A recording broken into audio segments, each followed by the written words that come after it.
রহমতুল্লাহি ওয়া বারাকাতুহু। আপনারা সবাই কেমন আছেন? আলহামদুলিল্লাহ রাব্বিল আলামিন। আসসালাতু ওয়াসসালামু আলা সাইয়্যিদিল আশরাফিল আমবিয়াই ওয়াল মুরসালিন ওয়া আলা আলিহি ওয়া সাহবিহি আজমাইন। আম্মা বা'দু, ফাকাদ ক্বালা আল্লাহু সুবহানাহু ওয়া তাআলা ফি কালামিহিল মাজিদ ওয়া ফুরকানিহিল হামিদ। আউযু বিল্লাহি মিনাশ শাইতানির রাজীম। বিসমিল্লাহির রাহমানির রাহিম। ওয়া মা লাকুম লা তুকাতিলুনা ফি সাবিলিল্লাহি ওয়াল মুস্তাদ'আফিনা মিনার রিজালি ওয়ান নিসাই ওয়াল উলদান الذين يقولون ربنا أخرجنا من هذه القرية الظالم أهلها واجعل لنا من لدنك وليا واجعل لنا من لدنك نصيرا. الذين آمنوا يقاتلون في سبيل الله والذين كفروا يقاتلون في سبيل الطاغوت فقاتلوا أولياء الشيطان إن كيد الشيطان كان ضعيفا. সাদাকাল্লাহুল আযীম। সর্বপ্রথম সেই মহান মুনিবের দরবারে লাখ কোটি শুকরিয়া আদায় করি যে মহান রব্বুল আলামিন দুনিয়ার সমস্ত কাজ থেকে ফারেক করে আজকের এই পবিত্র জুমার দিনে জুমার নামাজ আদায় করার উদ্দেশ্যে জুমার পূর্ব মুহূর্তে মসজিদে সমবেত হয়ে আমাদের নিয়তে জীবন সংশোধনের উদ্দেশ্যে কিছু কথা বলার এবং শোনার তৌফিক দান করলেন। এই মহান মুনিবের দরবারে শুকরিয়া আদায় করি সবাই আলহামদুলিল্লাহ। দুরুদ-ও-সালাম পাঠ করে মানবতার প্রেরিতশালী সাইয়্যিদুল মুরসালিন আশরাফুল আম্বিয়া খাতামুন নবিয়্যিন মুরদুল্লাহ আলাইহি মুহাম্মাদুর রাসূলুল্লাহ সাল্লাল্লাহু আলাইহি ওয়াসাল্লাম। আমি আপনাদের সামনে মহাগ্রন্থ আল কোরআনুল কারীমের উল্লেখযোগ্য সূরা নিসা থেকে দুইটি আয়াতের মুকাদ্দাসা তিলাওয়াত করেছি, 75 এবং 76। এই আয়াতকে সংক্ষিপ্ত পরিসরে কিছু কথা বলবো ইনশাআল্লাহ। আমা তাওফীকি ইল্লা বিল্লাহ আলাইহি তাওয়াক্কালতু ওয়া ইলাইহি উনীব। আয়াত থেকে আলোচনা করার পরে শ্রদ্ধাভরে স্মরণ করে এবং দোয়া করি যারা দেশের ভাষা আন্দোলন করে চলে গেছে এবং দেশ স্বাধীনতায় অংশগ্রহণ করে ৭১ সনের দেশ মাতৃকার স্বাধীনতা যুদ্ধে অংশগ্রহণ করে চলে গেছে, উভয় দলের ভিতর থেকে যারা ঈমান নিয়ে চলে গেছেন তাদের জন্য দোয়া করে আল্লাহ রাব্বুল আলামিন তাদেরকে শহীদ হিসেবে কবুল করে নিশ্চিত করেন, আমিন। এবং ২০২৪ সালের ৫ই আগস্ট পর্যন্ত বাংলাদেশকে নতুন স্বাধীনতায় যোগদান করার জন্য স্বৈরাচারী জগদ্দল পাথর স্বৈরাচারী শাসক আওয়ামী লীগ সরকারের পতনের লক্ষ্যে রাজপথে আন্দোলন করে যারা জীবন দিয়েছেন, আবু সাঈদ ভাই, মুগ্ধ ভাই সহ যারা চলে গেছেন তাদের জন্য দোয়া করে আল্লাহ রাব্বুল আলামিন তাদেরকে শহীদ হিসেবে কবুল করে নিশ্চিত করে বলেন, আমিন। এবং মুসলিম অধ্যুষিত বাংলার এই জনপদে কালেমার পতাকা উত্তোলন করার জন্য কোরআনের রাজ কায়েমের জন্য কথা বলার কারণে সমকালীন শরীরের শাসক অত্যাচারিত হয়ে মাজলুম অবস্থায় পৃথিবীর মুখ থেকে যারা চলে গেছেন, বিশেষ করে আল্লাহ আব্দুল হোসেন সাইদ রহমতুল্লাহ আলাই, মুতিউর রহমান নিজামী রহমতুল্লাহ আলাই সহ যারা চলে গেছেন তাদের জন্য দোয়া করে আল্লাহ রাব্বুল আলামিন তাদেরকে শহীদ হিসেবে কবুল করে নিশ্চিত করে বলেন, আমিন। সম্মানিত উপস্থিতি, আমরা যারা মসজিদে এখন সমবেত আছি, এরপরে যারা আসবো, আমাদের জীবনের একটাই উদ্দেশ্য যে আমরা জান্নাতে যেতে চাই, ঠিক কিনা? আল্লাহ কবুল করে নিশ্চিত করে বলেন, আমিন। তো জান্নাতে যাওয়ার জন্য আল্লাহ রাব্বুল আলামিন শর্ত দিয়েছেন ঈমান আনা এবং নেক আমল করা। আর ঈমান আনয়ন করার পরে আল্লাহ সূরা বুরুজের 11 নম্বর আয়াতের ভিতরে বললেন, ইন্নাল্লাযীনা আমানু ওয়া আমিলুস সালিহাতি লাহুম জান্নাতুন তাজরি মিন তাহতিহাল আনহার। নিশ্চয়ই যারা ঈমান আনয়ন করে আর আমল সালেহ করে আমি আল্লাহ রাব্বুল আলামিন তাদের জন্য জান্নাত তৈরি করে রেখেছি। সুবহানাল্লাহ। এই ঈমান আনয়ন আর আমল সালেহ, ঈমান আনয়ন করার পরে আল্লাহ রাব্বুল আলামিন আরেকটা ধাপ বাড়িয়ে বললেন, সূরা আল ইমরানের 101 নম্বর আয়াতের ভিতরে বললেন, ইয়া আইয়ুহাল্লাযীনা আমানু তাকুল্লাহ হাক্কা তুকাতিহি ওয়া লা তামুতুন্না ইল্লা ওয়া আনতুম মুসলিমুন। হে ঈমানদারগণ, তোমরা যারা কালেমা পড়েছো তোমাদেরকে বলছি ইত্তাকুল্লাহ, তোমরা আমি আল্লাহকে ভয় করো। আর হাক্কা তুকাতিহি, যেমন ভয় করা দরকার সর্ব জায়গায় আল্লাহ দেখছেন, আমার কাছে আসতে হবে, আমার কাছে জীবনের সমস্ত কর্মফলের হিসাব দিতে হবে, এই চিন্তা করে জীবনযাপন যারা করো। আর বলছে ওয়ালা তামুতুন্না, তোমরা মৃত্যুবরণ করো না ইল্লা ওয়া আনতুম মুসলিমুন, মুসলমান না হয়ে। অর্থাৎ ঈমানদারের লাস্ট ধাপের নাম হলো কি? মুসলমান। মুসলমান মানে হলো কমপ্লিট সারেন্ডার টু আল্লাহ, আল্লাহর কাছে পরিপূর্ণ আত্মসমর্পণ করা। আত্ম মানে নিজ সমর্পণ মানে সঁপে দেওয়া, নিজেকে সঁপে দেওয়া, অর্থাৎ নিজের বলতে কোনো মত পথ থাকবে না। থাকবে না। আল্লাহ যেটা বলেছেন ওইটি করতে হবে, রসুল যেটা বলেছেন ওইটি করতে হবে, আল্লাহ যেটা নিষেধ করেছেন, রাসূল আকরাম সাল্লাল্লাহু আলাইহি ওয়াসাল্লাম নিষেধ করেছেন ওর থেকে বিরত থাকতে হবে। এর নাম মুসলমান। এর নাম কি? মুসলমান। এক জায়গায় সব জায়গায় ইসলাম যারা মানে এরাই হলো মুসলমান, মূলত কথা। এখন আপনি যতটুকু ইসলাম মানেন আপনি ততটুকু মুসলমান, বুঝছেন? আপনি যতটুকু মানেন ততটুকু মুসলমান। যদি আল্লাহ বলেন পরিপূর্ণ মুসলমান হওয়ার কথা, কি পরিপূর্ণ মুসলমান হওয়ার কথা, তাহলে পরিপূর্ণ মুসলমান হতে গেলে ইসলাম পরিপূর্ণ মানার দরকার না আংশিক মানবেন, আংশিক মুসলমান হয়ে যাবে। আংশিক মুসলমানের দ্বারা পুরোপুরি মুক্তি পাওয়া যাবে না।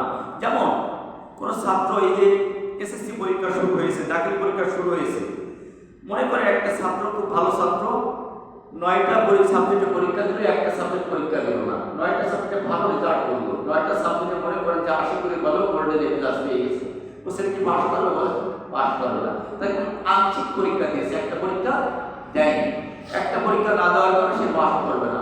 অনুরূপভাবে আল্লাহ রাব্বুল আলামিন প্রদত্ত, রাসূল প্রদর্শিত যত বিধান আছে সমস্ত বিধানের নামই হলো ইসলাম। সমস্ত বিধানের নাম কি? ইসলাম। এই ইসলামটা আপনাকে আমাকে পরিপূর্ণভাবে মানতে হবে। এই পরিপূর্ণভাবে মানতে হবে, যদি না মানতে পারি তবে কিন্তু হবে না। ইসলাম কি এইটা আমরা বেশিরভাগ মুসলমান জানি না। আমরা যারা মুসলমান বলে দাবি করি বেশিরভাগ লোকই আমরা জানি না যে ইসলাম কি। অনেকে মনে করে যে ইসলাম একটা ধর্ম। ইসলাম কি? একটা ধর্ম। আসলে কি তাই? ইসলাম একটা ধর্ম। এই পৃথিবীতে তথাকথিত ইসলাম বাদে বহু ধর্ম মানুষ পালন করে। তথাকথিত হিন্দু একটা ধর্মের নাম, বৌদ্ধ একটা ধর্মের নাম, ইহুদি একটা ধর্মের নাম, খ্রিস্টান একটা ধর্মের নাম আছে, দেখো বিভিন্ন প্রকার ধর্মের নাম। মানুষ কিছু মানুষ আমাদের সমাজে মনে করে ইসলাম মনে হয় এরকম গতানুগতিক একটা ধর্মের নাম ইসলাম। আমরা যদি সমাজের আমাদের পাশের গ্রাম পাল্টিয়া গ্রামে হিন্দু আছে কিছু, ওই হিন্দুদের যদি তার দিকে যদি তাকায় তাহলে আমরা দেখতে পাবো যে 12 মাসে 13 পূজা করবে। হিন্দুদের দায়িত্ব শেষ, হিন্দুদের দায়িত্ব শেষ, আর কোনো কাজ নেই। একজন ব্রাহ্মণকে যদি আপনি ডেকে বলেন, দাদা বলেন তো ঘুমানোর কি নিয়ম, কিভাবে ঘুমাতে হবে, খানা খাওয়া কিভাবে খানা খেতে হবে, বাড়িতে পারিবারিক জীবন কিভাবে চালন করতে হবে, ও আমি জানি না।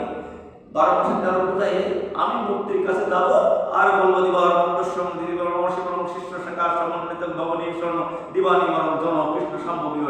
আমার দায়িত্ব শেষ। ইসলাম তো এরকম কিছু বলে? ইসলাম কিন্তু এরকম কিছু না। 12 মাসে 13 পূজা করলে হিন্দুর দায়িত্ব শেষ। অনুরূপভাবে আমাদের কিন্তু এই দায়িত্ব শেষ না। প্রতি সপ্তাহে একবার গির্জায় যাবে, খ্রিস্টানদের দায়িত্ব শেষ হয়ে যাবে। প্রতি শনিবারে একবার সেরেকায় যাবে, ইহুদিদের দায়িত্ব শেষ। মুসলমানদের দায়িত্ব কি এরকম কিছু? মুসলমান কি দিনে 5 বার মসজিদে আসলে তার দায়িত্ব শেষ হয়ে যাবে? না, দিনে 5 বার মসজিদে আসার থেকে মুসলমানের দায়িত্ব শুরু হবে, শেষ হবে না। কি হবে? শুরু হবে। এখান থেকে দায়িত্ব শুরু। নামাজ আসলেন, আপনার দায়িত্ব শুরু হয়ে গেল, শেষ হচ্ছে না। এরপরে দেখেন যে হিন্দুরা যে কাজে চলাফেরা করে, এক সপ্তাহে একবার পেগোড়ায় যাবে, বৌদ্ধদের দায়িত্ব শেষ। আর 12টা মাস অন্য যে দিনগুলো আছে এই দিনগুলো তাদের মন মতো খেলার খুশি মতো জীবন পরিচালনা করবে, কোনো বাধা বিপত্তি নেই। আজকের মুসলমানেরা, যারা তথাকথিত মুসলমানেরা, এই আদর্শ গ্রহণ করার কারণে, বিধর্মীদের থেকে আদর্শ গ্রহণ করার কারণে আজ মুসলমানদেরকে বিধর্মীরা ফুটবলের মতো বিশ্বে লাথিয়ে দিয়ে বেড়াচ্ছে। মুসলমানেরা নির্যাতিত হচ্ছে। মুসলমান যেখানে অত্যাচার সেখানে হচ্ছে, ঠিক কিনা? সেখানে হচ্ছে। তার কারণ আজকের লক্ষ্য করেন, আমি সামনের দিকে যাব, যে আজকের লক্ষ্য করেন মুসলমান মনে করেছে যে একটি মাস রোজা রেখেছি, আমার দায়িত্ব শেষ হয়ে গেছে। রোজা রেখে কি দায়িত্ব শেষ? রোজা রেখেছি, রোজা মানে কি? আত্মসংযম করা, আত্মমনের সংযম মানে বিরত রাখা। আল্লাহ প্রদত্ত, রাসূল প্রদর্শিত যত নিষেধ আছে সমস্ত নিষেধ থেকে জীবনকে বিরত রাখার নাম হলো রোজা। সম বুঝছেন কথা? তো রমজান রোজা রাখলে আবার অপকর্ম করবে, তাহলে কি রোজা হয়েছে? আমি গত 3 দিন আগে ঢাকাতে গেছিলাম মাদ্রাসার টেকা যাওয়ার পরে সচিবালয়ে পাশ করে, আমরা সচিবালয়ে যাইনি, সচিবালয়ে সেই ভদ্রলোককে ঢাকায় সামনে আনা হলো। উনি আল্লাহ রোজা ছিলেন, চাপদাড়িয়া লোক রোজা ছিলেন। রোজা দেখার পরে আসরের নামাজের পরে ওনার সঙ্গে আমার কথা আছে। উনি রোজাদার মানুষ, কথা বলতে বলতে আমি সে কাজটার কথা বললাম, 8 লক্ষ টাকা। কয় লক্ষ? 8 লক্ষ টাকা। বোঝেন তো হুজুর, ফাইভ সাথে তালা কামড় মুখী মন বাধ্য না কি উদাহরণ বলতো কি শব্দ রয়েছে এইরকম মুসলমানরা মনে করে ইহুদিদের ধর্ম যেমন হিন্দুদের ধর্ম যেমন খ্রিস্টানদের ধর্ম যেমন বৌদ্ধদের ধর্ম যেমন ওই রকম মনে হয় গতানুগতিক করে কিছু পালন করলে আমার পরিপূর্ণ হয়ে যাবে হবে হবে না। এই জন্য আমরা গত বছর রোজা রেখেছি রোজার শেষে একটা আয়াতে যারা রোজা ফরজ হয়েছে সূরা বাকারার 183 নম্বর আয়াত ওই আয়াত দ্বারা আল্লাহ রাব্বুল আলামিন রোজা ফরজ করে বলেছেন ইয়া আইয়ুহাল্লাযীনা আমানু কুতিবা আলাইকুমুস সিয়ামু কামা কুতিবা আলাল লাযীনা মিন ক্বাবলিকুম লাআল্লাকুম তাত্তাকুন।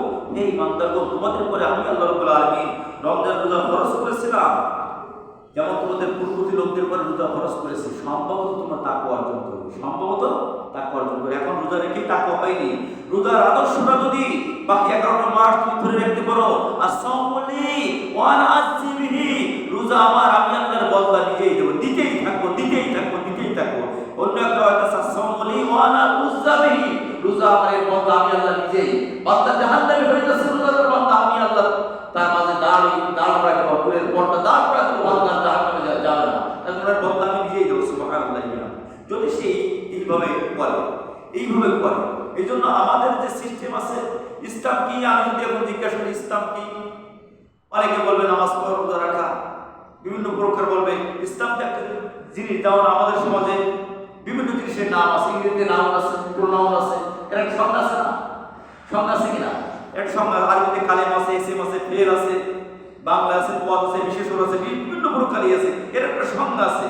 ইসলাম কি ইসলামের সংজ্ঞা যদি আমি জিজ্ঞাসা করি তাহলে ম্যাক্সিমাম লোক করে হাদিস রূপে করে ইসলাম কি ইসলাম সম্পর্কে বলছেন আল ইসলাম হুয়া বিতিলকা শরাই আল্লাতী ইয়াতাহাক্কাকু বিহাস সালাম ইসলাম কতিপয় এমন নিয়ম নীতি যে নিয়ম নীতিগুলো সমাজে প্রতিষ্ঠিত করলে সমাজে শান্তির ছায়া হয়ে যায় সমাজে আর দুর্নীতি থাকে না সমাজে আর রাহাজানি থাকে না সমাজে আর জুলুম থাকে না সমাজে আর অত্যাচার থাকে না এগুলো দূরীভূত হয়ে যায় এর নাম হলো ইসলাম। আর এই ইসলাম প্রতিষ্ঠার জন্য আল্লাহ রাব্বুল আলামিন আমাদের জন্য গাইড হিসেবে আল কুরআন হুয়া দাস্তুর কুরআন একটা সংবিধান হিসেবে আমাদের কাছে পাঠিয়েছে বুঝেন কথা সংবিধান হিসেবে পাঠিয়েছে। এই জন্য এই কোরআনকে আমাদেরকে মানতে হবে। আর এই কোরআন যারা মানে ইসলাম যারা মানে এরাই হলো মুমিন এরাই কি মুমিন। এই মুমিনের উদাহরণ সম্পর্কে আল্লাহ রাব্বুল আলামিন হাবিব বলছেন আল মুমিনু কাল জামালি আনি হাইসু মাকিদা ইনকা মুমিন হলো ওই উটের মতো যে উটের নাক ছিদ্র করে রশি ঢুকাই গেছে মালিকের হাতে উটের রশি আছে যেদিকে এদিক ওদিক আর যেতে পারতেছ না তার নাকে টান লাগতেছে। মুমিনের নাকে মুমিন যখন কালেমা পড়েছে কালেমা পড়ার সঙ্গে সঙ্গে মুমিনের নাক ছিদ্র করে কালেমার রশি ঢুকাই দেওয়া হয়েছে ইসলামের বাইরে চলাফেরা করবে না ইসলামের বাইরে চলাফেরা করবে না এর নাম এইরকম সংখ্যা লোক কয়জন আছে খুব কমই আছে না খুব কমই আছে। এই জন্য আপনাকে আমাকে ফিরে আসতে হবে।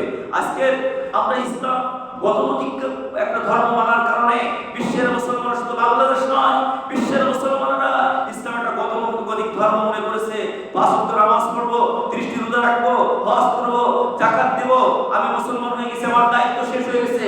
এই দায়িত্ব শেষ মনে করার কারণে আজকের বিশ্বের মুসলমানদেরকে ইমানদারদেরকে ভূগোলের মতো নাকি ইউনিভার্সিটি আছে খ্রিস্টানরা ঠিক কিনা বলেন। আজকে লক্ষ্য করে দেখেন ফিলিস্তিনের গাজায় মুসলমানদের উপরে অত্যাচার নিষ্ঠুরতা চালানো হচ্ছে প্রতিদিন তাদের উপরে বোমা মেরে তাদেরকে শাহাদাত বরণ করানো হচ্ছে। আজকে বিশ্বের যে বড় রাষ্ট্রগুলো আছে বাংলাদেশের তেলের পৃথিবীতে তেলের তাই কাদের মুসলমানদের আছে না সৌদি আরব যদি বলে তেল আর দেবো না ইসরায়েলের বিমান কি আর ওখানে উঠবে সৌদি আরব তেল না দিলে ইসরায়েলের বিমান উঠবে না। সৌদি আরব মনে করেছে যে আমি নামাজ পড়ে রোজা রাখি আমার এখানে কাবা ঘর অবস্থিত কাবা ঘরে দোয়া করবো আমি জান্নাত পেয়ে যাবো এই জন্য ও জাপানে পুরোকমে ব্যবসা করে নি এরকম একটা না এইরকম মনে করেছে। আজকে সৌদি আরব তেল না দিলে আমেরিকার বিমান আর ফিলিস্তিনে ঘরে পড়বে না ইসরায়েলের বিমান আর ফিলিস্তিনে ঘরে পড়বে না বহিঃশত্রুর আক্রমণ ইহুদি রাষ্ট্রগুলো আর মুসলমানদের উপর আক্রমণ করতে পারবে না। কিন্তু আজকের মুসলমান দেশগুলো তারা ইসলামকে গতানুগতিক ধর্ম মনে করেছে মনে করে এই যে নামাজ পড়ি রোজা রাখি হজ করি উমরা করি বাস আমার দায়িত্ব শেষ হয়ে গেছে। আল্লাহ রাব্বুল আলামিন এই জন্য কালাম পাকের ভিতরে বলছেন আমি যে আয়াত পড়েছি আল্লাহ বলছেন আমা লাকুম লা তুকাতিলুনা ফি সাবিলিল্লাহ তোমাদের কি হয়েছে যে তোমরা আল্লাহর রাস্তায় কিতাল করছো না যুদ্ধ করছো না পুরুষরা, তোমাদের এখানে কি ওই সমস্ত মায়েদের কান্না আসে না? আল মুস্তাদাফিনা মিনার রিজাল ওয়াল নিসাই ওয়াল উলদান, ওই সমস্ত নারীদের, শিশুদের, ফিলিস্তিনের নারী শিশুদের কান্না কি তোমাদের কানে আসে না?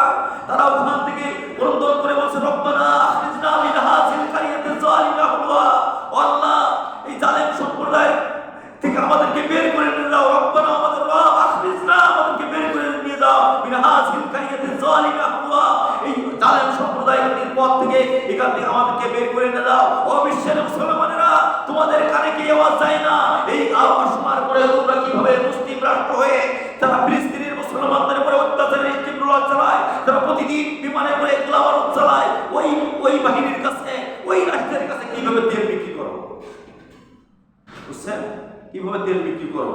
আল্লাহ পাক বলছেন, ওই শিশুরা আত্মনাদ করতেছেন, মিন হাযিল কারিয়াতি যালিমা আহলুহা ওয়া জাআলনা মিন লাদুনকা ওয়ালিয়্যা ওয়া জাআলনা মিন লাদুনকা নাসীরা। ও আল্লাহ, ও আসমানের মালিক, জমিনের মালিক, তোমার পক্ষ থেকে তোমার অভিভাবক আমাদের কাছে পাঠাও, তারা আমাদের এখান থেকে বের করে নিয়ে যেতে পারে। তোমার পক্ষ থেকে একজন অভিভাবক পাঠাও, তোমার পক্ষ থেকে সাহায্যকারী পাঠাও। আজ বিশ্বে মুসলমানেরা, নামধারী মুসলমানের বিশ্বে ভরপুর, বিশ্বে ভরপুর মুসলিম জনগোষ্ঠী, মুসলিম দেশগুলো যদি আজ ঐক্যবদ্ধ হতো, ফিলিস্তিনের মুসলমানের দিকে ইঙ্গিত করে আঙ্গুল তোলার সাহস ইসরায়েলের দ্বারা, এমনকি বাংলাদেশের মুসলমান আমরা যারা আছি, আজকে আমরা নামাজ পড়ে রোজা রাখি, আর সেই ইহুদিদের পণ্য, ইসরায়েলি পণ্য ব্যবহার করি, ইসরায়েলি পণ্য ব্যবহার করে লক্ষ দিয়ে ফিলিস্তিনের মুসলমানদের বুকে যে গুলি চালানো হয়, ওই গুলির টাকা আমরা সঞ্চয় করি, ঠিক কিনা বলেন? আজকে ইসরায়েলি পণ্য আমরা কি করি? আল্লাহ রাব্বুল আলামিন কালামে পাকের ভিতরে বলেছেন, ইয়া আইয়ুহাল্লাযীনা আমানু আলা তুল্লুকুম আলা তিজারাতিন তুমসিকুম মিন আযাবিন আলীম তু'মিনুনা বিল্লাহি ওয়া রাসূলিহি ওয়া তুজাহিদুনা ফি সাবিলিল্লাহি বিআমওয়ালিকুম ওয়া আনফুসিকুম যালিকুম খায়রুল লাকুম ইন কুনতুম তা'লামুন। সূরা সাফ আয়াত নম্বর 10। আল্লাহ বলেন, হে ইমানদারগণ, তোমাদের কি এমন একটা ব্যবসার কথা আমি আল্লাহ বলে দেব না? তুমসিকুম মিন আযাবিন আলীম, যেটা তোমাদেরকে জাহান্নামের আগুন থেকে নিষ্কৃতি দিয়ে দেবে, জাহান্নামের আগুন লিভাই দেবে। সাহাবায়ে কিরাম আরজ করেন, হ্যাঁ, আল্লাহ বলেন সেটা হলো তুমিনুনা বিল্লাহ, আল্লাহর উপরে ঈমান আনয়ন করো, তুজাহিদুনা ফি সাবিলিল্লাহ, আল্লাহর রাস্তায় জিহাদ করো। জিহাদ মানেই কিন্তু কিতাল না, রক্তাক্ত না। এই জিহাদ আমাদেরকে করতে হবে, প্রস্তুত হতে হবে, ইসরায়েলি পণ্যের বিরুদ্ধে জিহাদ করতে হবে। কোন মুসলমানের বাচ্চা ইসরায়েলি পণ্য ক্রয় করবে না, বুঝছেন কথা? ইসরায়েলি পণ্য কোন মুসলমানের বাচ্চা ক্রয় করবে না। লাখ সাবান কোন মুসলমান ব্যবহার করতে পারে না, লাইফ বয় সাবান কোন মুসলমান ব্যবহার করতে পারে না, লাইফ বয় হ্যান্ড ওয়াশ কোন মুসলমান ব্যবহার করতে পারে না, মজু পানি কোন মুসলমানের বাচ্চা খাইতে পারে না। তারপরে এই পণ্যের অর্থ দিয়ে, লক্ষ্য দিয়ে আমার ভাইয়ের বুকে গুলি চালানো হচ্ছে, আমার ভাইয়ের করে প্রতিদিন বর্ষার মতো বোমা নিক্ষেপ করা হচ্ছে আমার অর্থ দিয়ে। বুঝেন কথা?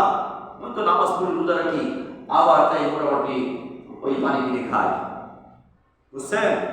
এই জন্যই এগুলো আপনাকে আমাকে বেশি চলতে হবে। যদি বেশি না চলতে পারি তবে কিন্তু হবে না।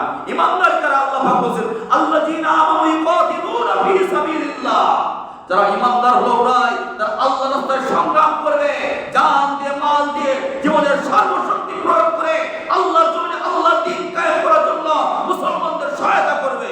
আর আমরা করি মুসলমানদের সহায়তা না, ইহুদিদের সহায়তা করি। কেন? এই যে আপনার মজা পানির পরিবর্তে অন্য পানি পাওয়া যায় না, আছে না? পানি, বহুত পানি আছে না? লাখ সাবান আর লাইফ বয় সাবান বাজার সাবান নেই, বাটার জুতো বাজার জুতো নেই। কেন বাটার কাছে বাটার বুকে ঝাড়া হয়, ঝাড়া মানে মুসলমানদের যে পণ্য সেই পণ্য ক্রয় করে, আমরা সেগুলো করি না, আমরা সেগুলো করে স্টাইল দিতে দিতে মুসলমান দেশ আজ বিবেক বন্ধক রেখে চলতেছে নিজের স্বাধীনতা নিয়ে। মুসলমান দেশগুলো আজকের বিবেককে বন্ধক রেখে ইমান বিক্রি করে দিয়ে মুসলমান ভাই নামাজ পড়ে মুসলমান ভাইয়ের বুকে গুলি চালাচ্ছে। এই জন্য আপনাকে ফিরে আসতে আল্লাহ বলছে, আল্লাযীনা আমানু, যারা ঈমানদার হবে, ইউকাতিলুনা ফি সাবিলিল্লাহ, তারা আল্লাহর রাস্তায় জিহাদ করবে, আল্লাহর রাস্তায় যুদ্ধ করবে। আল্লাযীনা কাফারু, আর যারা কাফের হবে, কুফরি করবে, ইউকাতিলুনা ফি সাবিলিত তাগুত, তারা তাগুতের পিছনে ইন্ধন দেবে, অর্থ দিয়ে, শ্রম দিয়ে, বিধা দিয়ে, বুদ্ধি খাটিয়ে তারা এগুলো করবে। এই জন্য আপনাকে আমাকে সুস্থ হতে হবে। আমার বৈধ টাকা, ইনকামের টাকা দিয়ে কেন আমি ইহুদি পণ্য ক্রয় করে খাবো? কারণটা কি? এই জন্য আজ পৃথিবীর জমিনে মাসজিদে বাকি সীমান্তের জন্য পর্যন্ত আল কুফরু বিল্লাতুন ওয়াহিদা, সমস্ত কুফরি শক্তি এক হয়ে গেছে। আমাদের মুসলমান শক্তি, ইমানদার শক্তিদেরকেও এক হতে হবে। যদি আমরা এক হতে পারি তবেই কিন্তু পরপরে নাজাত পাওয়া যাবে। আমি হাদিসের ইবারত বুঝতাম না, আল্লাহ রাসূল কেন বললেন তাত্তারি ওয়ালা উম্মতি সালাসু সাবিনা মিল্লাতান কুল্লুহুম ফিন্নার ইল্লা ওয়াহিদা। আমার উম্মতের ভিতরে 73টা দল হবে। ওর মধ্যে তো বাইরে হিন্দু নেই, আছে? আমার উম্মত বলে রাসূলের উম্মতের ভিতরে কি আছে? হিন্দু আছে, বৌদ্ধ আছে, খ্রিস্টান আছে? না, আমার উম্মতের ভিতরে 73টা দল হবে। কুল্লুহুম ফিন্নার, অধিকাংশ জাহান্নামী ইল্লা ওয়াহিদা, মানে 72টা জাহান্নামী একটা হবে। সেই দলটা কারা? মারা আলাইহি ওয়া সাহাবী, যারা আমি নবী আমার আদর্শ মানে আমার সাহাবাদের ইত্তেবা করে এরা। বুঝলেন কথা? এইজন্য রাসূল করিম সাল্লাল্লাহু আলাইহি ওয়াসাল্লাম রেখে দেওয়া দ্বীন আপনাকে আমাকে সমাজে প্রতিষ্ঠা করতে হবে। যদি প্রতিষ্ঠা না করতে পারি তবে কিন্তু হবে না। মুসলমান, আজ মুসলমান করে দাবি করি, মুসলমান হয়ে গেছে দুরাসাবের মতো, বিষ সারা হয়ে দুরাসাবের মতো হয়ে গেছে। ওরা কথা বলতে চায় না, ওরা কথা বলতে চায় না। মুসলমান আজ কথা বলতে চায় না। মুসলমান যা পায় তাই খায়। মুসলমানের জন্য শুকরের মাংস যেমন খাওয়া হারাম, ইহুদি পণ্য খাওয়া ওই রকম হারাম। ওলামায়ে কেরাম ফতোয়া দিয়েছে। খাবেন ওই পণ্য, খাবেন আপনারা ওই পণ্য খাবেন না, ওই পণ্য কোনো অবস্থায় খাবেন না, ইহুদিদের কোনো অবস্থায় করবেন না। আজ মুসলমানেরা যদি ইমানের বলে বলিয়ান হতে পারে, ইমানের শক্তিতে যদি বলিয়ান হতে পারে, তাহলে মুসলমানদের পায়ের তলে বিজয় চুমু দেবে। অতীতের দিকে যদি আমরা লক্ষ্য করি, মুসলমান যখন ইমানের বলে বলিয়ান হয়েছিল তাদের বিজয় পায়ের নিচে চুমু দিয়েছে, আর বিজয় এখন আমাদের দিকে সরে যায়, আমাদের দিকে সরে যায়। আল্লাহ রাব্বুল আলামিন কালামে পাকের ভিতরে বলছেন ওয়া'দাল্লাহুল লাযীনা আমানু মিনকুম ওয়া আমিলুস সালিহাতি লা ইস্তাকলিফুন্নাহুম ফিল আরদ। ও পৃথিবীর মানুষেরা, তোমরা যদি ঈমান আনয়ন করো, আমি আল্লাহ ওয়াদা দিচ্ছি জমিনের শাসন ক্ষমতা আমি আল্লাহ তোমাদের হাতে দিয়ে দেব। সুবহানাল্লাহ। এই ওয়াদা কার? আল্লাহর ওয়াদা। মনে হয় ভঙ্গ সম্ভাবনা আছে না? ভঙ্গ সম্ভাবনা আছে। ঈমান আনলেই ক্ষমতা দিয়ে দেব, জমিনের শাসন ক্ষমতা। অর্থাৎ কাঙ্ক্ষিত মানের ঈমানদার আমরা হতে পারি নাই, যার কারণে আমাদের এই অবস্থা। আমরা ইতিহাস পড়েছি, স্পেন বেজায়ের ইতিহাস পড়েছি, আপনার আফ্রিকার ভূখণ্ডে ইসলামের দাওয়াতের ইতিহাস আমরা পড়েছি। কি পড়েছি সেখান থেকে? এক বোন চিঠি লিখেছে স্পেন থেকে। স্পেনের রাজা ছিল রাজা রোডারিকের সৈন্য কর্তৃক উনি ছিলেন ইহুদি, খ্রিস্টান ছিলেন খ্রিস্টান, সৈন্য কর্তৃক মুসলিম বোন ধর্ষিত হয়ে আরব বণিকদের কাছে, আরব সরকারের কাছে চিঠি লিখেছেন যে আপনি আরব সরকার, আপনি মুসলিম দেশের সরকার থেকে লাভ কি? আমি এখানে খ্রিস্টান সৈন্য কর্তৃক ধর্ষিত হচ্ছি, আমার সংক্রমিত জাতি, আমি স্বাধীনভাবে চলাফেরা করতে পারতেছি না, তোমরা মুসলমান থেকে লাভ কি? তোমরা ব্যবস্থা করো। এই চিঠি যখন ওই দেশের বণিকরা নিয়ে আরব সরকারের কাছে গেলেন, আরব সরকার চিঠিটা খুলতেছে না, চোখ দিয়ে দরদর করে পানি পড়তেছে আর বলতেছেন আমালাকুম লা তুকাতিলুনা ফি সাবিলিল্লাহি ওয়াল মুস্তাদাফিনা মিনার রিজাল ওয়ান নিসাই ওয়াল উলদান আল্লাযীনা ইয়াকুলুনা রাব্বানা আখরিজনা মিন হাযিল কারিয়াতিজ যালিমা আহলুহা। আমার সৈন্যরা কোথায় তোমরা? তোমাদের কাছে কি এই আয়াত চাই নাই? তোমরা কি এই আয়াত পড়ো নাই? সূরা নিসার 75 আয়াত কি পড়ো নাই? ওই স্পেনের মুখ থেকে আমার এক বোন সম্পর্ক হারা হয়ে, ইজ্জত হারা হয়ে আমার কাছে চিঠি লিখেছে, তোমরা কি এই আয়াত পড়োনি? কোথায়? আর তারিক বিন জিয়াদ রাহিমাহুল্লাহ, উনি চলে আপনার সামনে সিনাহুল্লাহ এসে বলছেন জাহাপানা বলুন কি করতে হবে? বলছে স্পেনের মুখ থেকে আমার এক বোন ধর্ষিত হয়ে চিঠি লিখেছে, বলে কি করতে? বলে এখনই কালেমার পতাকা নিয়ে স্পেনের মুখে রওনা দিতে হবে।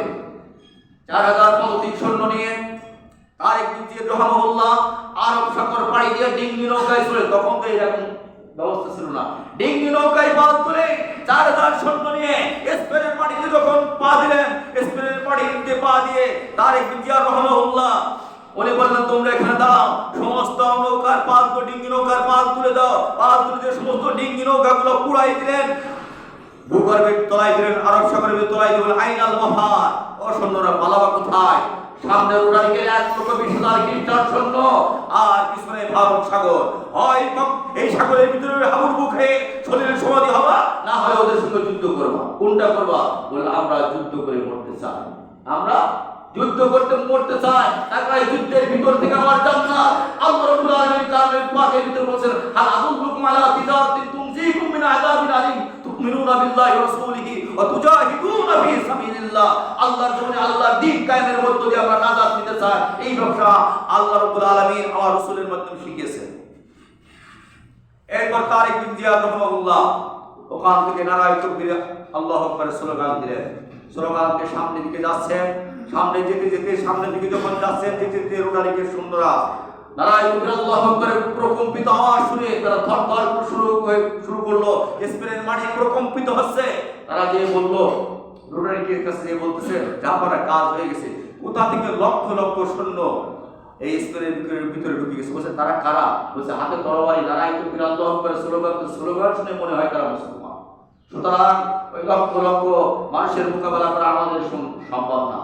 আমাদের সম্ভব না, আপনার ব্যবস্থা আপনি করেন। রোটারি তার স্ত্রী পুত্র সন্তান সন্তান দিয়ে দলিত করে পিছনে তরতে পালাই যায়। বিনা যুদ্ধে স্পেন বিজয় হয়েছে। মুসলমানেরা আজকের আমরা সেই ইমানি তেজ ভুলে গেছি। ভুলে যাওয়ার কারণে আজকের বিধর্মী যারা আছে আমাদেরকে বলের মতো লাগবে বেড়াচ্ছে। তার কারণে আমরা খাই ইহুদি পণ্য খেয়ে ইহুদিদের হাতকে শক্তিশালী করি, অর্থনৈতিকভাবে তাকে ডেভেলপমেন্ট করে আমাদের অর্থ দিয়ে আমাদের বুকে অস্ত্র চালায়। বোঝেন কথা? আমাদের অস্ত্র দিয়ে আমাদের বুকে অস্ত্র চালায়। কি খান চিন্তা করে দেখবেন। আমরা মুসলমানরা কি করি? খাবার কিনতে গেলে যাই হিন্দুর দোকানে, কোন দোকানে? হিন্দুর দোকানে যায়। আমি নিষেধ করেছি যাবে না, তারা যদি মুসলমান না পান যাবেন সেখানে। তার কারণে হিন্দু যদি 100 টাকা ব্যবসা করে ব্যবহার করে কোথায়? মন্দিরে। কোথায়? মন্দিরে। আর মুসলমান 100 টাকা 110 টাকা ব্যবসা করেছে, মসজিদ চাইতে 10 টাকা দেবে না? দেবে কিনা? দেবে। আপনার কাছে বেশি টাকা নিলেও আপনার টাকা ইসলামের জন্য ব্যবহৃত হবে। আমরা সেগুলো করি না। আজকের মিষ্টি খেতে গেলে আমরা মিষ্টি কিনতে গেলে চলে যাই কোথায়? ওই বড়ভূল, ওই ভাগ্যকুল, যেখানে দেশের মালায়নের গোষ্ঠী হিন্দু, যারা জন্ম থেকে নামাজ তাদের হাতের মিষ্টি, যারা জীবনে কোনোদিন কুলুপ ব্যবহার করে না, পায়খানা করে পানি খরচ করে যারা সাবান হাতে ব্যবহার করে না, তাদের হাতের মিষ্টি আমরা মুসলমানরা খাই। ইমান থাকবে? অত সোজা? হিন্দু হোটেলের মিষ্টি আনি মসজিদে দাবারাত করান। মুসলমানরা চিন্তা করেন না আজকে ইহুদিরা কেন আমাদের মাথার উপরে বসতেছে? কারণটা কি? আমাদের ইমান, আমরা সূরাতে মুসলমান আছি, সিরাতে ইহুদি হয়ে গেছি, সিরাতে নাসারা হয়ে গেছি, সিরাতে খ্রিস্টানদের আকীদা আমরা গ্রহণ করে ফেলেছি। যার কারণে আমাদের এই অবস্থা। এই জন্য ফিরে আসতে হবে, ইমানের বলে বলিয়ান হতে হবে, ইসরায়েলি পণ্য বয়কট করতে পারবো তো ইনশাআল্লাহ? আল্লাহ কবুল করেন, সকলে বলেন আমিন। ইসরায়েলি পণ্য ব্যবহার করে আমাদের সামনের দিনগুলো অতিবাহিত করতে হবে। যদি আমরা পারি তবে নাজাত একটা ওসিলা হয়ে যাবে। মুসলমানেরা, আমরা অতীতে দেখেছি মুসলমান কি জিনিস, মুসলমানদের কথা হিংস্র প্রাণীকেও শুনেছে। মুসলমানদের ইমানের তেজস্ব দীপ্ত আওয়াজে হিংস্র প্রাণীগুলো বিদায় দিয়েছে। আর আমরা সেটা ভুলে গেছি। সাদ বিন আবি ওয়াক্কাস রাদিয়াল্লাহু তাআলা আনহু, ওনাকে দায়িত্ব দেওয়া হলো আফ্রিকার ভূখণ্ডে ইসলামের দাওয়াত দেওয়ার জন্য। কোথায়? আফ্রিকার ভূখণ্ডে ইসলামের দাওয়াত দেওয়ার জন্য। এই কথা যখন আফ্রিকার ভূখণ্ডে ইসলামের দাওয়াত নিয়ে আসতেছে মুসলমানেরা, এ কথা আফ্রিকার গভর্নর গেরিলিয়া শুনে বললেন মুসলমানের সঙ্গে যুদ্ধ করে পারা যাবে না, এক কাজ করা যাক। বিগত স্বৈরাচারী, আমাদের বাংলাদেশে যেমন বিগত স্বৈরাচারী শাসক ছিল, আওয়ামী সরকার বলতে মনে হয় লঞ্চ স্টিমার ফেরি বন্ধ করে দিল, উনিও যা ছিল এরকম খরচ করিয়ে দিল। বাস, ওই গেরিলিয়াস যা ছিল যানবাহন সব খরচ করে দিল, যে মুসলমানেরা আর নদী পার হতে পারবে না, টাইগ্রিস নদী পার হতে পারবে না, আফ্রিকার ভূখণ্ডে কালেমার পতাকা নিয়ে আসতে পারবে না। সাদ বিন আবি ওয়াক্কাস রাদিয়াল্লাহু তাআলা যখন টাইগ্রিস নদীর কিনারে গেলেন, যে বললেন আসহাবে রাসূল সাল্লাল্লাহু আলাইহি সাল্লাম, আল্লাহ রাসূলের সাহাবীরা আল্লাহ রাসূল প্রদত্ত ইসলামকে গিয়ে এখানে রেখে যাবে, টাইগ্রিস নদীর কিনারে রেখে যাবে না, ও ঘরেও নিয়ে যাবে? বলল আপনি যা আদেশ করবেন তাই। সাদ বিন আবি ওয়াক্কাস রাদিয়াল্লাহু তাআলা বললেন, তাহলে তোমরা আমার সঙ্গে পড়ো নাস্তাইনু বিল্লাহি ওয়া নাতাওয়াক্কালু আলাইহি হাসবুনাল্লাহু ওয়া নি'মাল ওয়াকিল ওয়া নি'মাল মাওলা ওয়া নি'মান নাসির। এই কথা বলে দরিয়ার বুকে উনি ঝাঁপ দিয়ে পড়লেন, পিছনে যত সৈন্য ছিল সব ঝাঁপ দিয়ে পড়ল। ঝাঁপ দিয়ে পড়ে টাইগ্রিস নদীর খরস্রোতা পাড়ি দিয়ে তারা আফ্রিকার ভূখণ্ডে উঠে গেল। আফ্রিকার ভূখণ্ডে যখন উঠে যাওয়ার পরে সাদ বিন আবি ওয়াক্কাস রাদিয়াল্লাহু তাআলা বলছেন, সাহাবে রাসূল সাল্লাল্লাহু আলাইহি সাল্লাম, টাইগ্রিস নদীর এই স্রোতে তোমাদের কি কোনো পেয়ালা কিছু খেয়ে নিয়ে গেছে কিনা? সাহাবায়ে কিরাম বললেন, না, আমাদের কিছু নিয়ে যায়নি, একদম বলছে আমার পানির বাড়িটা পাচ্ছি না। সাদ বিন আবি ওয়াক্কাস রাদিয়াল্লাহু তাআলা বললেন, মুজাহিদের কোনো জিনিস এই টাইগ্রিস নদী গ্রাস করবে না। বলতে দেখে একটা ঢেউয়ে ওই বাড়িটা উপরে ঠেলে উঠেছে। সুবহানাল্লাহ। এরা মুসলমান যখন টাইগ্রিস নদী পানিতে উঠেছে, আফ্রিকার গভর্নর গেরিলিয়াস বললেন যে মুসলমানদের সঙ্গে যুদ্ধ করে পারা যাবে না, ওদের সঙ্গে ভালো ব্যবহার করবে। কি ভালো ব্যবহার? ওদের থাকার জায়গা করে দিলেন আফ্রিকার জঙ্গলের ভিতরে। আফ্রিকার জঙ্গলে বাঘ আছে, সিংহ আছে। আজকের বিশ্বের ভিতরে সবচেয়ে বড় জঙ্গলের নাম কি?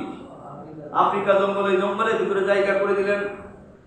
জায়গা করে দেওয়ার পরে এখানে যুদ্ধ করা লাগবে না। সাপ আছে, শিয়াল আছে, শুকর আছে, বিভিন্ন হিংস্র প্রাণী আছে, ওরা ওদেরকে খাইয়ে সাপ করে ফেলবে। যখন জায়গা করে দিলেন আর সাত নবী এরকম একটা মেম্বার উসু মেম্বার তৈরি করলেন। মেম্বার তৈরি করে মেম্বারের উপরে দাঁড়িয়ে এবার উনি ভাষণ দিচ্ছেন। কি ভাষণ দিচ্ছেন? ইয়া আইয়ুহাল শারাফু শিবাউ রাহমা সাহাব রাসূলুল্লাহ সাল্লাল্লাহু আলাইহি ওয়াসাল্লাম ফাইন্না নাজিলুনা মান ওয়াজাদনা বা'দাহু ফারজিউকাতাল্লাহু। ওই মুসলিম প্রাণীর আফ্রিকার জঙ্গলে মুসলিম প্রাণী তোমরা শোনো, আমরা আল্লাহ রাসূলের সাহাবী খানে রাত যাপন করব। আমি ঘোষণা দিচ্ছি, আমার ঘোষণার পর থেকে এখানে যদি কোনো মুসলিম প্রাণী পাই বা কাতালনাহু তরবারি দ্বারা খণ্ড করে ফেলবো।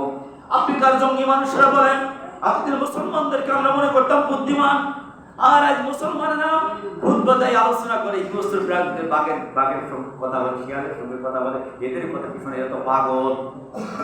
আর 7 দিন আমি পরে দেখা গেল সাপের লাইনে সাপ, সিংহের লাইনে সিংহ, বাঘের লাইনে বাঘ, যার যার ডিমার বাচ্চা মুখে নিয়ে ওই স্থান থেকে চলে যাচ্ছে। বিনা যুদ্ধে কালেমার পতাকা আফ্রিকার ভূখণ্ডে উত্তোলন হয়ে গেল। আফ্রিকার গভর্নর গেরিলিয়াস স্বেচ্ছায় পদত্যাগ করলেন। মুসলমানের আমরা এই ইতিহাস ভুলে গেছি, এই ইতিহাস ভুলে গিয়ে ইমানের ভিতরে ভেদাল ঢুকাই ফেলেছি। ইমানকে খালেজ করো। এই জন্য আল্লাহ রাসূল বলেছেন, আখলিস দীনাকা ইয়াকফিকাল আমালুল কলিল। তোমাদের জন্য নাজাতের জন্য অল্প আমলই যথেষ্ট। যদি সেটা নির্ভেজাল হয়, নির্ভেজাল হয়, অল্প খাবারই আপনার শরীরে পুষ্টি এনে দেবে যদি সেটা নির্ভেজাল খাবার হয়। আর যদি ফরমালিন যুক্ত খাবার যদি 1 কেজি খান, আপেল যদি ফরমালিন যুক্ত 1 কেজি আপেল খান, উপকার হবে? ফরমালিন মুক্ত আপেল যদি একটা খান, কাজ হবে কিনা? এই জন্য শিরিক বিদআত উত্তম। শিরিক বিদআত তাগুত মুক্ত জীবন যদি গ্রহণ করতে পারেন, তবে অল্প আমলই পরে নাজাতের জন্য ওসিলা হয়ে যাবে। অল্প আমলেই আপনার আমার জন্য জান্নাতের দরজা খুলে যাবে। মেলা আমল কিন্তু লাগবে না, মেলা আমল লাগবে না। এই জন্য আসুন, ফিরে আসুন, নবীরা দাওয়াত দিয়ে, নবীদের যে দায়িত্ব দিয়ে পৃথিবীর বুকে পাঠিয়েছেন বিশ্বনবী মুহাম্মদ রাসূলুল্লাহ সাল্লাল্লাহু আলাইহি ওয়াসাল্লাম, যে দাওয়াতি মিশন নিয়ে পৃথিবীর বুকে এসেছিলেন, আমরা ওই দাওয়াতি মিশনটা সমাজে বাস্তবায়ন করি। ওয়াল্লাযী আরসালা রাসূলাহু বিল হুদা ওয়া দীনিল হাক্কি লিইয়ুযহিরাহু আলা দ্বীনি কুল্লিহি ওয়ালাউ কারিহাল মুশরিকুন। সূরা সাফ আয়াত নম্বর 9, সূরা ফাত আয়াত নম্বর 28, সূরা তওবা আয়াত নম্বর 33, 3টি আয়াতে বলেছে, আমি আমার রাসূল পাঠিয়েছিলাম দ্বীনি হক সত্যের বিধান মহাগ্রন্থ আল কোরআনুল কারীম দিয়ে লিইয়ুযহিরাহুটা প্রকাশ করে দেবে আলা দ্বীনি কুল্লি। যত মানব রচিত পথ আছে, মত আছে, যত আইন আছে, সমস্ত আইনের পরে কোরআনের আইনকে বিজয়িত করে দেবে, কোরআনের আইন প্রতিষ্ঠিত করবে, কোরআন দিয়ে রাষ্ট্র পরিচালনা করবে। এই জন্য আমি আমার রাসূল পাঠিয়েছি। এই জন্য আমরা সেই আদর্শটা গ্রহণ করে নিই। আল্লাহ তৌফিক দান সকলে বলে আমিন। যে কথাগুলো বললাম আল্লাহ রাব্বুল আলামিন আমি সহ আমাদের সকলের বাস্তব জীবনে আমল করার তৌফিক দান সকলে বলে আমিন। আমা তৌফিক ইল্লা বিল্লাহ। আসসালামু আলাইকুম ওয়া রাহমাতুল্লাহ।